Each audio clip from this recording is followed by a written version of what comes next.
Hello, I've recently started the hobby of video making and editing. This is my first adventure into uploading onto YouTube. I've been trying to find a niche topic that hasn't been covered yet on the site. While you can find a variety of videos about US states, there aren't many covering America's Indian reservations, all 387 of them. Due to the sheer number of them, I won't be going into much detail and may separate them out by region or state. Note, this won't cover all the recognized tribes in the US, only those in possession of sovereign tribal territory. Certain states like Oklahoma, Arizona, and Alaska might get their own video. I'm aiming for around a 10 to 15 minute video. It will be my inaugural series. I'll be covering nations going east to west, simply due to the fact that there are way less Indian reservations in the eastern half of the US compared to the western half of the country. Now, with the intro out of the way, let's get started.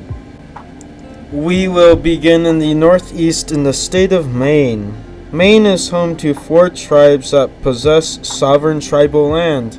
Prior to and during the initial arrival of colonists from Europe, all 4 tribes belonged to the Wabanaki Confederacy. This group was formed in response to Iroquois aggression and later colonists encroaching onto each tribe's lands. Europeans made initial contact with the tribes during the 1600s, and those tribes would adopt Christianity from European traders, but also suffer from disease and alcohol abuse that was also introduced by Europeans. The tribes would try to maintain good relations with the English, but would side with the Americans during the Revolutionary War. Despite being allies, the American government began to look the other way when settlers began to take tribal land for themselves. Now I am going to introduce one of the most ignored pieces of legislation in U.S. history, the Indian Trade and Intercourse Act of 1790. This act prohibited taking native lands on the basis of paying off debt. However, it did little to stop the local tribes from being stripped of their tribal lands. From 1800 to the 1830s, the Passamaquoddy and Penobscot were forced onto what would be their modern-day reservations. All the tribes would continue to suffer for another 140 years. Then in the 1970s, the tribes came together to form the Band of Aroostook Indians, and this organization helped the tribes secure victories in court. This culminated in the passage of the Maine Indian Claims Settlement Act by Congress in 1980. This helped strengthen federal recognition of the tribes, giving them access to a variety of programs offered by the Bureau of Indian Affairs. They were also awarded money to help the tribes buy back some land to reach their modern-day boundaries. One of these tribes is the Passamaquoddy, who also happen to be the easternmost tribe in the United States. They reside in 2 separate locations on the reservation, Indian Township and Pleasant Point. These are their official tribal banners, and they are located here, and it looks like this. Roughly 800 and 850 out of a total number of 3,600 tribal members live in each settlement respectively. Only 12% of residents are fluent in the official Passamaquoddy Maliseet language. For decades, the tribe was decimated by disease and loss of land. However, the tribe won a landmark case, Passamaquoddy versus Morton, in 1975. In 1980, the tribe was empowered by the aforementioned Maine Indian Claims Settlement Act. Since then, the tribe has made progress in recent years in economic development and political recognition. However, reservation residents are struggling with poverty and modern-day challenges of maintaining tradition while accepting the reality of a changing world. The biggest driver of revenue is the blueberry farm, the largest indigenous-owned blueberry farm on Earth. The tribe also won a victory in the summer of 2022 when Maine passed a new bill to help the tribe access clean drinking water. The other tribe in Maine that owns sovereign tribal land is the Penobscot. Their tribal banner looks like this. Their name comes from a mispronunciation of their tribal name meaning rocky part or descending ledges. Their reservation is located in central Maine and it looks like this. It was roughly established around 1800. Their headquarters are located on an island in the Penobscot River known as Indian Island. You could safely say this town has a population of about 700 out of a total tribal population of 2,278. The tribes were both hunter-gatherer societies, moving during the different seasons. When they settled down, they lived in wigwams. Both the Penobscot and Passamaquoddy had loose social structures. They would side with the Patriots in the Revolutionary War as well, but would suffer from the same raw deals as the Passamaquoddy. Anglo-American settlers would begin encroaching onto Penobscot territory until they were forced onto land near the sacred Penobscot River. After enduring more than 100 years of hardship, the tribe finally saw some hope in the 1970s. In 1980, the tribe benefited from the same lawsuit brought forth by the Passamaquoddy. They reached a settlement of $81.5 million, which helped them buy back some ancestral lands, forming the modern-day borders of the Penobscot Reservation. Unfortunately, the last speaker of the native language that belongs to the same Algonquin family as Passamaquoddy Maliseet died in the 1990s. However, there are efforts to revive the language in local schools with the help of a dictionary that was compiled in order to preserve the language's history. The tribe has seen lots of improvement headed into the 21st century. They have made much progress in developing a tribal administration that can work to better assist members of the tribe, and the biggest achievement of the Penobscot Nation is the Penobscot River Restoration Project during the 2000s. It has increased water flow and the salmon population. The Howelton Band of Maliseet Indians are also located in Maine. Here, their tribal lands look like this, and they are also located across the Canadian border. Although it isn't very big, it is home to the sacred Meduxkeniag River. When Europeans first made contact, Maliseet Indians lived in small walled villages that supported farming and agriculture. Both genders had defined roles, and as trade grew with Europeans, the tribe found itself allied to the French. Women took more responsibility in maintaining the villages, while the men clashed more often with the English and Iroquois, especially during the French and Indian War. European settlers continued to encroach upon their lands after American independence. The tribe received official recognition from the U.S. government in 1980 due to the previously mentioned act that also helped the Passamaquoddy and Maliseet, and this is the Tribal Administration Office located on the reservation, and they also provided housing in the southern portion of the reservation located here. Beyond that, there isn't too much more to talk about this particular reservation. On to the next. Maine is home to one last tribe, the Aroostook Band of Micmac Indians. Their official tribal banners look like this, and this is where their reservation is located, and it looks like this on the map. To greatly simplify it, they share a common history with their neighbors, from the initial contact with Europeans all the way to the exploitation of their lands by the English and later American settlers.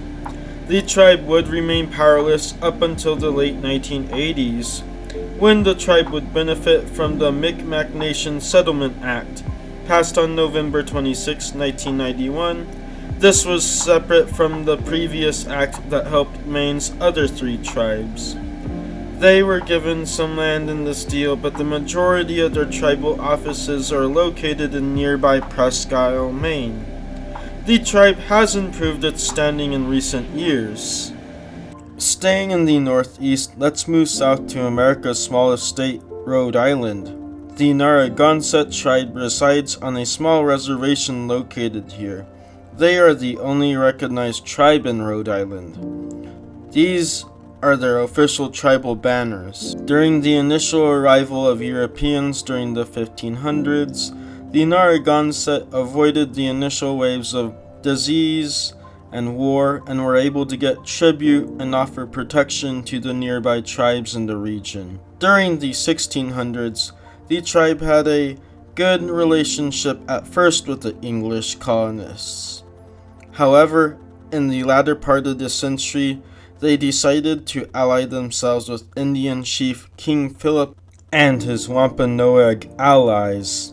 This was the local indigenous people's last attempt to resist recognizing English authority. However, the English and their Native American allies won the war. Colonists from Plymouth and Connecticut participated in the Great Swamp Massacre. It's estimated the tribe lost 90% of its population and dropped to around 500 members by 1682. The remaining members were forced onto a small patch of land on what is today their modern-day reservation. Colonists continued to encroach upon their land, and the government continued a campaign of forceful land seizures. During the early 1880s, Rhode Island detribalized the Narragansett. However, in 1975, the tribe brought a land claim against the state of Rhode Island. The 70s and 80s were a major step in tribal rights in the region, if you couldn't tell already. In 1978, both sides settled out of court on 1,800 acres of land.